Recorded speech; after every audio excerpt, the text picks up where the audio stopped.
Welcome, everybody, to the Revolutionizing Your Journey podcast. I am DeAndre Koch, your host of this podcast, and I have with me today my favorite travel partner and girlfriend, Taryn, who's going to be joining us, and we're going to be highlighting our trip to the Dominican Republic that we just took a couple weeks ago to the area of Bayahibe.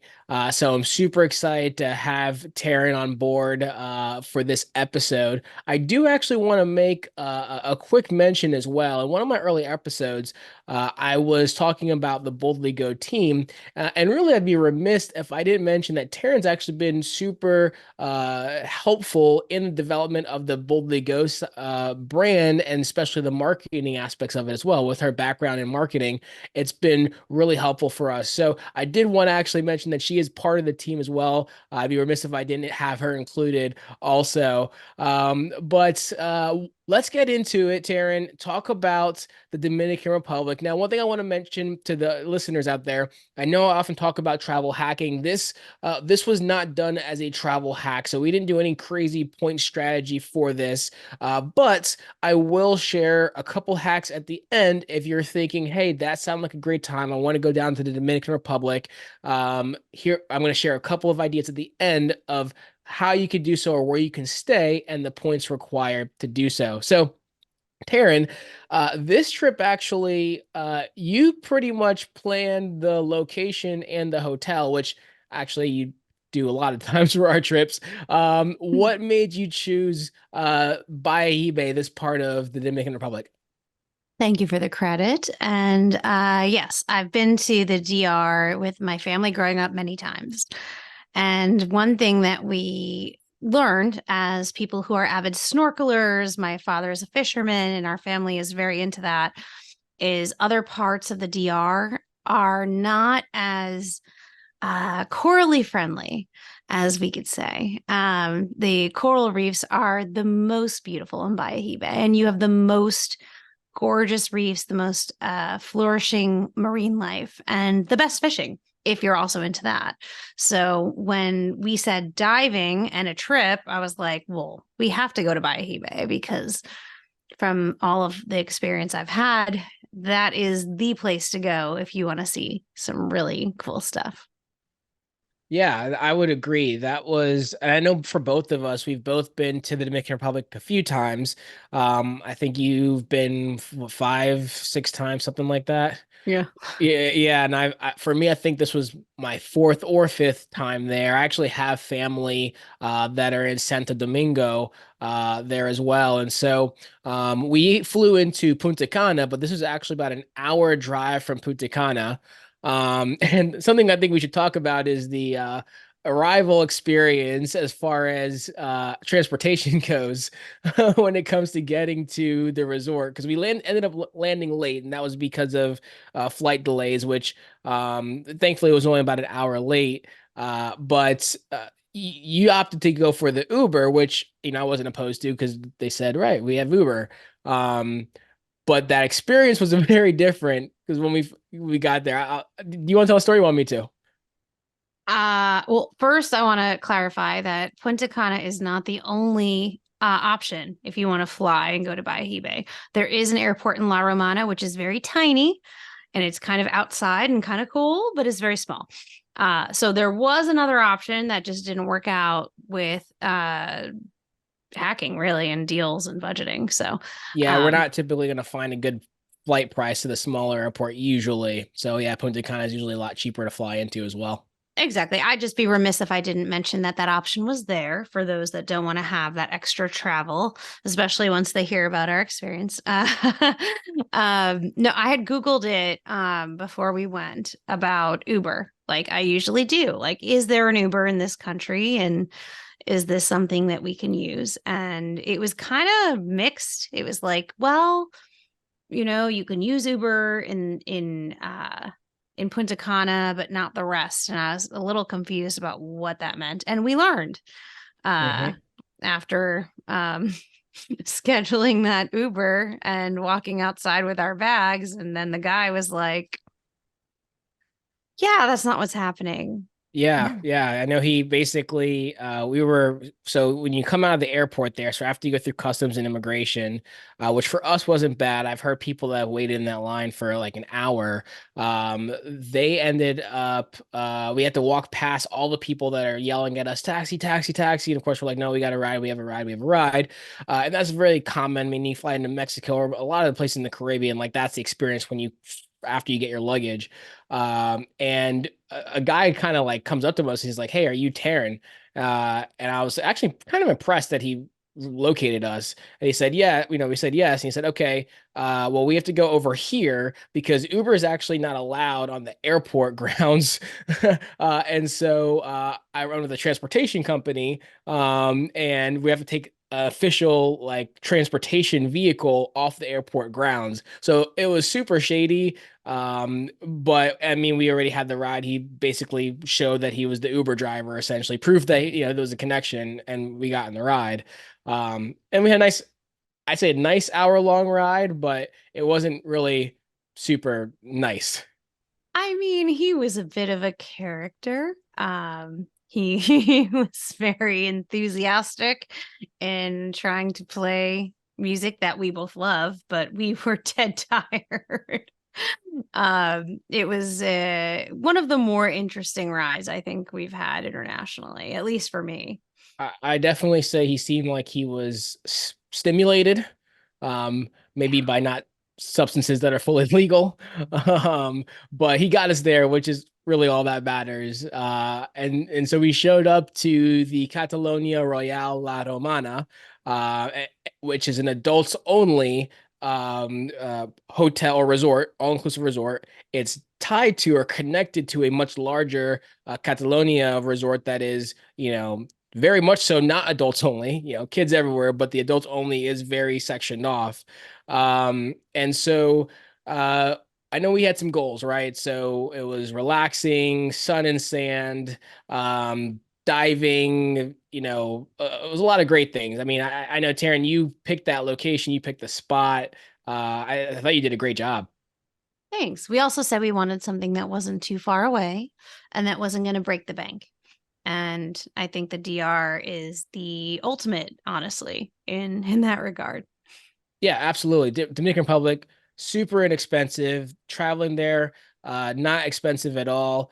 And yeah, so let's talk about the resort first of all, right? So Catalonia Royale. So they're Catalonia itself is a chain of resorts. So they have resorts all over the world, mostly in Caribbean and like Spain. And so that was kind of an interesting aspect there, especially because we were just in Spain earlier. But Taryn, you ended up getting us the room we had, which I'll let you talk about that because it was really cool. Yeah, I picked the Catalonia, and it's one of many Spanish-owned resorts in the Caribbean, just like Iberostar. I mean, a lot of the really prominent um, hotel and resort brands in the Caribbean DR are based in Spain, based on Spanish provinces, etc. But I found this place, and it had really good reviews. It was in the perfect location, and honestly, that's probably what I looked at the most, is that it was in the perfect location with excellent reviews at a great price. And that's kind of hard to argue with, especially with the goals we had on this trip, which was relaxing, somewhere close, somewhere to dive. So we were right near the best place to dive in all the DR.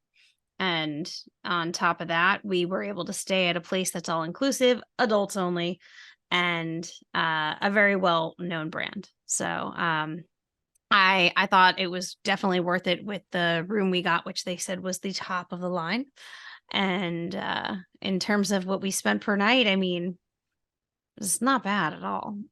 Yeah, it wasn't bad. I mean, we had a two-story villa with a pool, and it was really interesting because our first floor of our room was essentially kind of the top floor of the building that we were in. Not truly top of the top floor that you could get into a room on, which was nice. And we had our own kind of pool up there as well.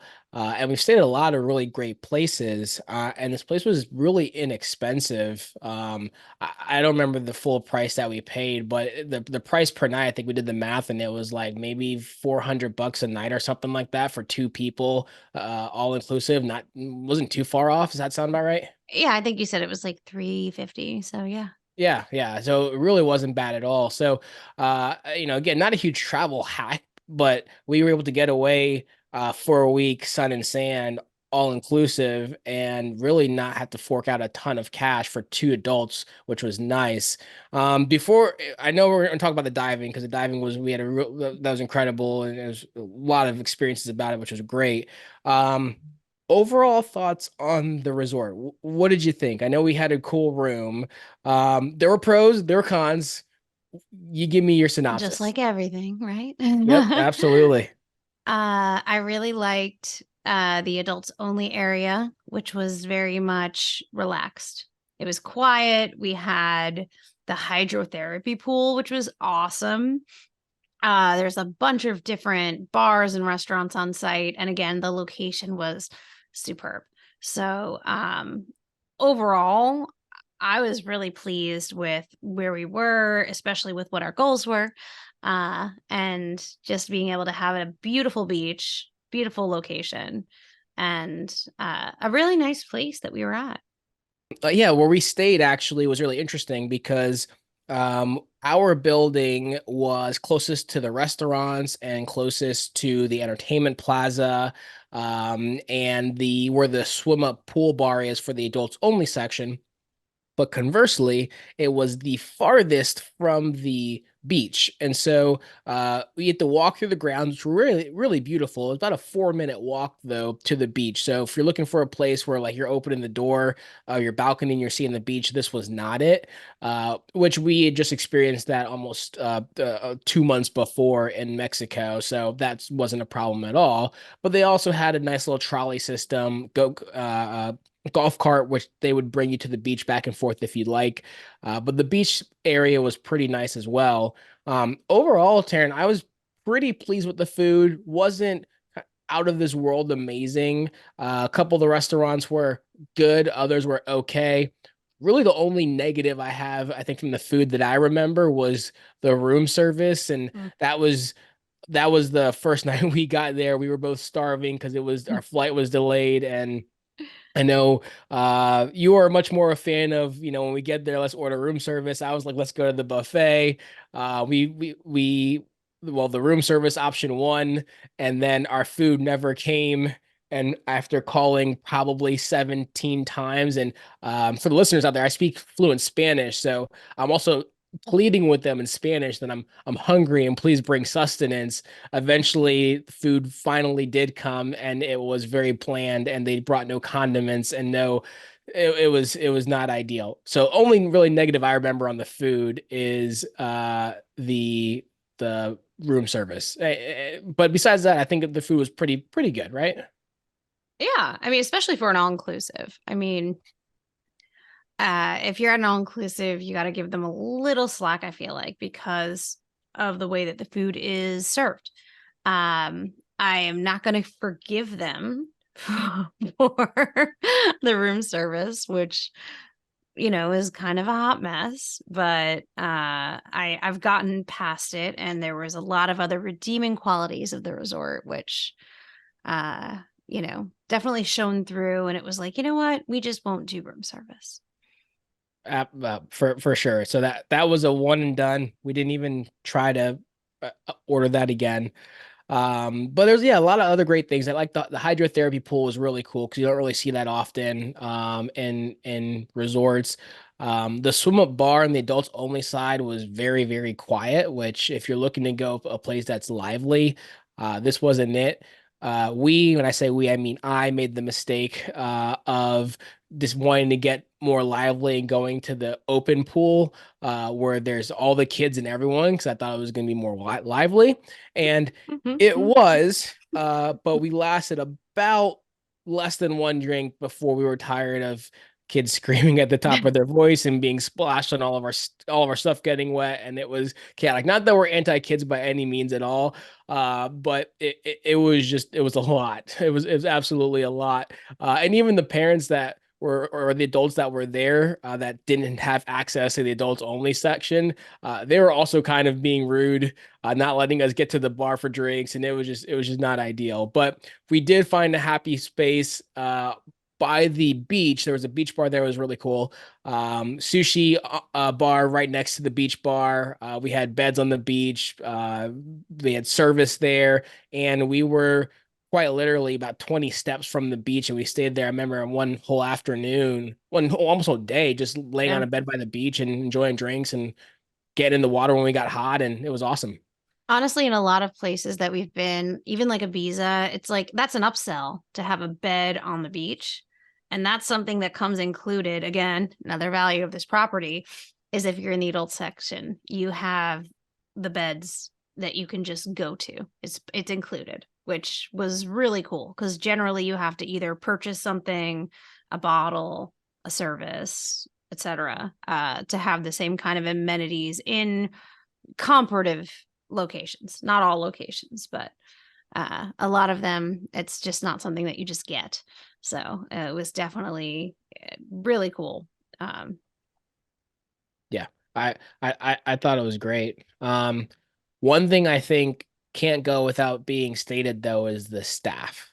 No, yeah, they were great. The people there were incredible, in a lot of different places, in a lot of different ways. Really had a blast. They knew how to party. They took care of us. We also tipped them well. But the different bartenders just made it a treat. They knew us. We were there for about a week. I think by day two, they were looking out for us. I think that the staff there was really what made the place a lot. It gave it extra credit for sure. Oh, it was really special because they made you feel like you had butler service when it's not included. It's not a butler service place. But the fact that they went to the store to get the strawberries that you wanted in the mojito and, you Oh know, yeah, yeah. I forgot about that. That was so incredible. So the story behind that was, they had their different flavored mojitos, and I'll speak of the fact that I've never seen a place with more passion fruit in my life, and which is Taryn's favorite drink. And so Taryn probably had a few gallons of actual passion fruit seeds and everything on the trip, which is awesome. But I love strawberries, and in their menu they said that they had like strawberry mojito, and I said, yeah, I'd like to have a strawberry mojito. This was like day two, and they were like, we're out. And so I just went to each bar I'd go up to, and I was like, hey, like, do you have a strawberry? Like, sorry, we're out. And I even went to the other bars in the other part of the resort because as adults only, we had access to the entire resort, but no one else had access to the adults only.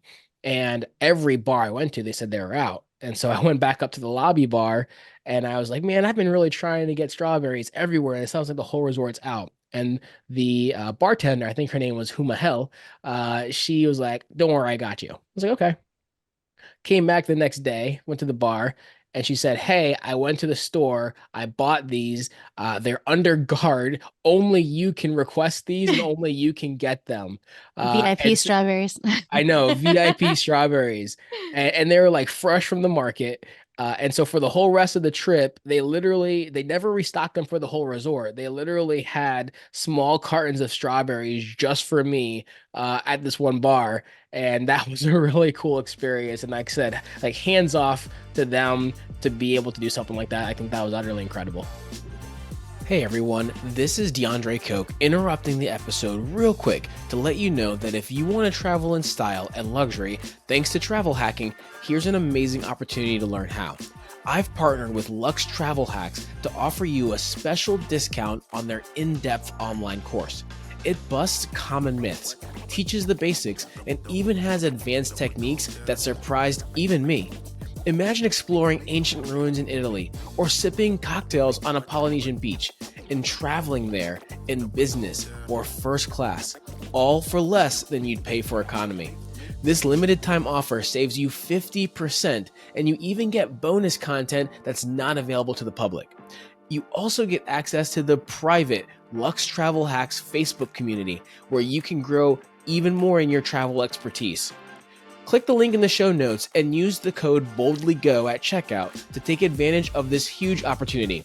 All right, now back to the show. Yeah, that's why I think that they went above and beyond with service, because that's the kind of thing you expect your butler to do. Like on a experience where you have a butler. This was just the people at the bar going, "You like this? Let me get it for you." And that made it really special. And we met some really cool people there too. We did. We met a lot of cool people, made friends from London, friends from Canada, Yeah. and so excited to hopefully get a chance to connect with them in the future on future travels as well. But got to talk about some highlights, or a big highlight, I should say, which was the diving. Mm-hmm. And Taryn and I, we've been diving in different parts around the world, and we've seen, I'd say, the good and the bad when it comes to dive companies, and the quality of the dive group that you're working with. And well, Taryn, I'll let you mention how you found scuba fun, because we Google searched dive places and there was 10 different options, and you're the one that figured out how to narrow it down to this place, and I'll let you share how. Well, as you know, I'm a big fan of the Facebook groups for niche things. So I'm in quite a few scuba groups, including like scuba women and girls that scuba, which are female only. That's why he's not able to look at it. But I trust a lot of the advice that I get from those groups. And over and over again, when people would talk about the DR in general, not even Bayahibe, they'd be in Punta Cana, and people would say, you have to go to Scuba Fun DR. And they're like, that's an hour away. They pick you up, and everyone was just raving about Johnny, the operator, and the dive masters and the whole experience. And while we had a lot of options that were close, I could tell because of the rave reviews on every single one of these groups and platforms that everyone only had great things to say about Scuba Fun. So that was the clear winner. Yeah, and they were great. So we did 2 days with them. The first day we did two dives, which were just general reef dives. So we went to around 60 feet on the deepest dive there. There's Saw Catalina Island and the wall and the aquarium.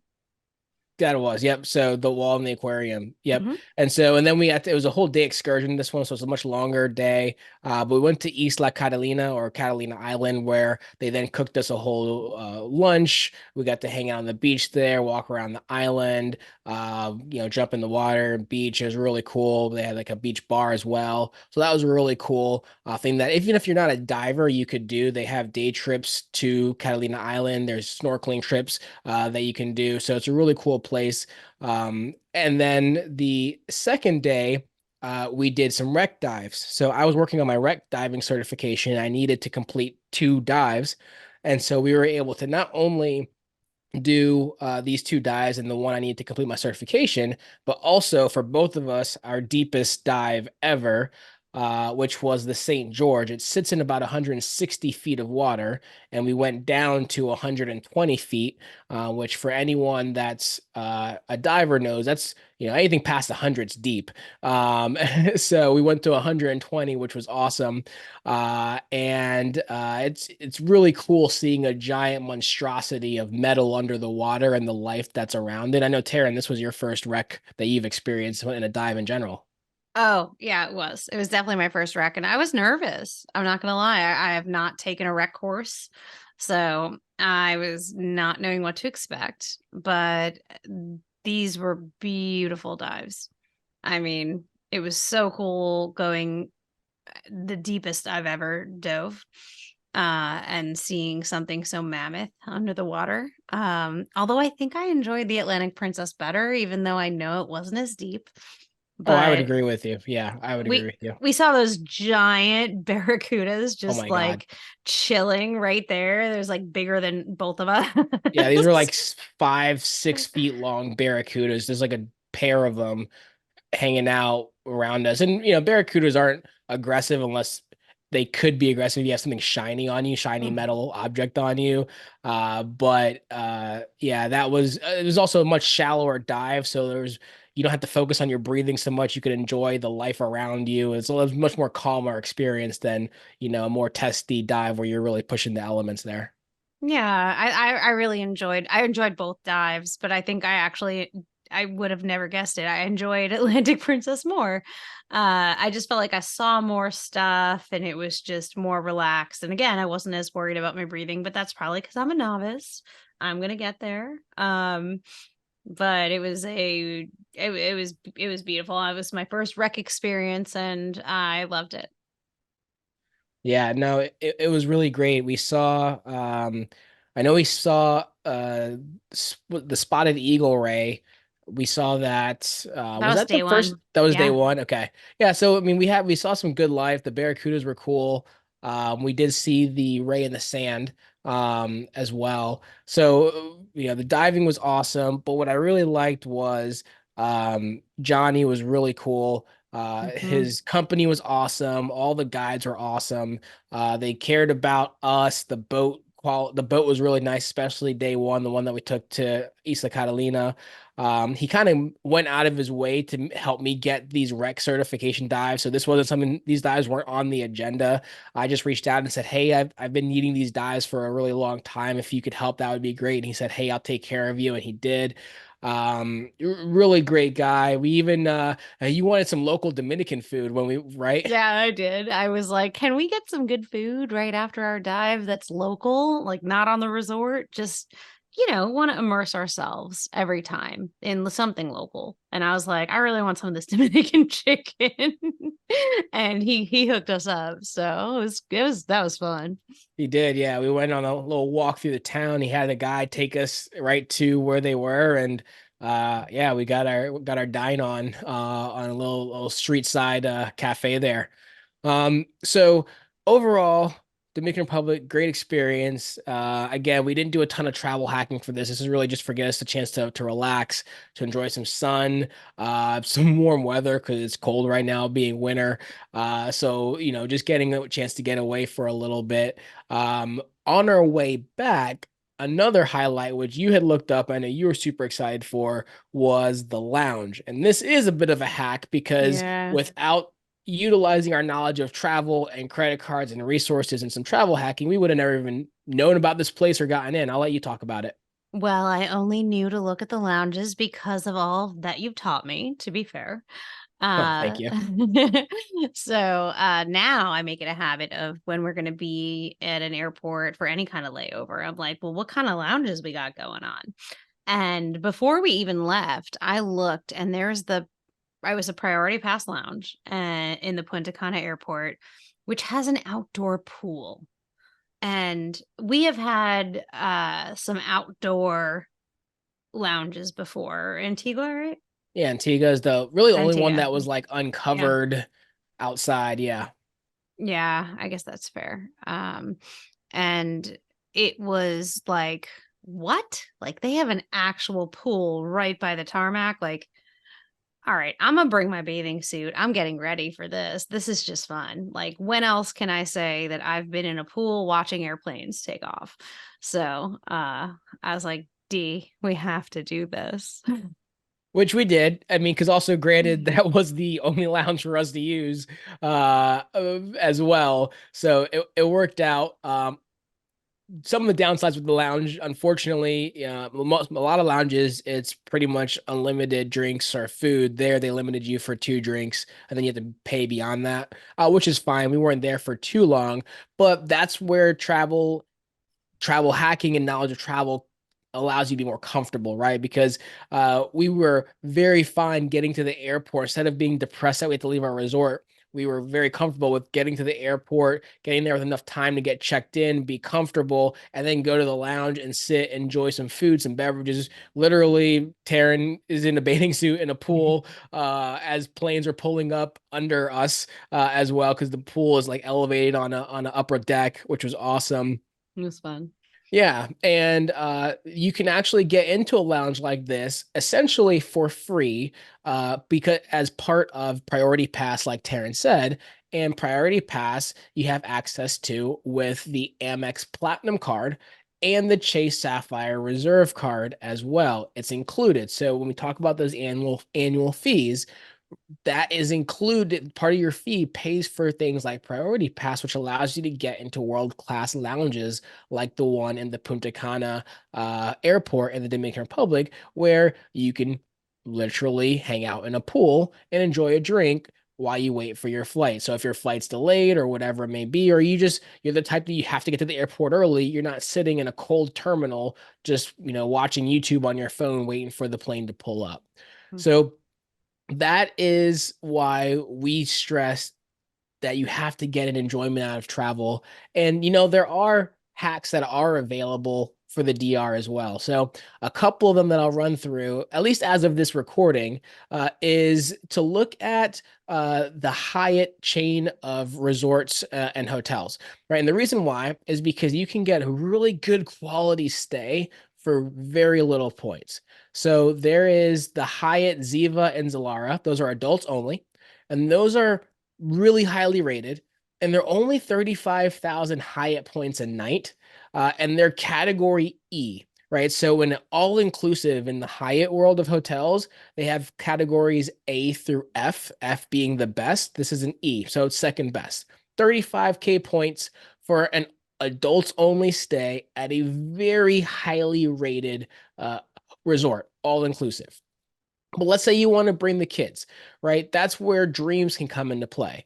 There's Dreams Onyx and Dreams Dominicus. Those are category B, so they're not going to be as high end as like the Hyatt Ziva, but also you'll be able to bring your kids, and those rooms start at like 17,000 points a night. Right. So you can get a lot of value there at 17,000 points at a Dreams. I'm talking the same Dreams that you see in the commercials, right? You're getting that in the Dominican Republic. But you could even take adults only a step down and go with Breathless if you like more of the party vibe, or Secrets if you like more of the relaxing vibe. And those are going to be around 17 to 20,000 points. So imagine this. Let's just say you went ahead and you followed our advice and followed the podcast and previous posts on Facebook or whatever it may be, and you went out and got the Chase Sapphire Preferred or the Chase Sapphire Reserve, and you worked on getting that 60,000 point sign up bonus. That sign up bonus got you 60,000 points because you spent $4,000 in normal course of spending, because you got to be responsible. That's the key, right? I'm not telling you to go out and blow $4,000 necessarily, but over the course of 3 months, you spent $4,000 on this card and you got 60K points, right? Well, those Chase points very easily and very quickly transfer to Hyatt. So you can now use that 60K points to get you, if you wanted, 3 nights at an all-inclusive in the DR. For not just you, but you and your significant other, you and your travel partner, you and your kids, whoever it may be, and you guys can have an experience of a lifetime. And that fee on that card, if it's the Chase Sapphire Preferred, is $99 for the year. If it's Reserve, it's $550 for the year. And you had all these additional benefits. That's where travel hacking comes in, right? So many of these resorts are $500 or more per night, right? So you can save yourself a lot of money by understanding how you can build up, use points, and transfer them. And very interesting thing, this same resort that's $500 a night that you can get through Hyatt at 17,000 points, if you were to go to the Chase portal online, you might spend 33,000 points for that same room. Or if you went through Amex portal, you might spend 50,000 points per night for that same room. So would you rather spend 50,000 points or rather spend 17 to 20,000 points? That's all travel hacking is. It's just understanding how to get the most value out of your points, get the biggest bang. And again, we're here to revolutionize your journey overall on travel. So, Taryn, Dominican Republic was awesome. We had a great time. We did some awesome things, great food, a lot of fun, got our dance on as well. Any other highlights, anything else we should add about the DR before we wrap this one up? In a non-hacking way, I'm just gonna say, like with Catalonia, we booked directly through them because they were not an Amex partner, a Chase partner, and sometimes you just gotta follow the best deal, no matter what it is. And with a resort like them, it paid to book direct. It doesn't always pay to book direct, but in this case, it definitely did. But that all depends on what your goals are, and what you're trying to do for that vacation. So yeah. Perfect. I back that 100%. So, for everybody out there, thanks for listening. Make sure to follow us on all the social media platforms, especially Instagram. We're always sharing our stories posted live during our travels of where we go, what we're doing, what we're eating, all the fun stuff, the adventures that are happening. Those happen live on our Instagram. Also, feel free to visit the BoldlyGo.world website. You can sign up for our newsletter, get the cheat sheet breakdown, get the recommended card list for travel hacking, as well as the redemption calculator. Don't forget about that on the side as well. Make sure you're getting the most bang for your buck when it comes to points. And if you want to use a calculator or have a tool to help you figure that out, that's on the website as well. So with that, make sure to find your second player for the travel hacking game and makes it a lot more fun. And we'll catch you next time.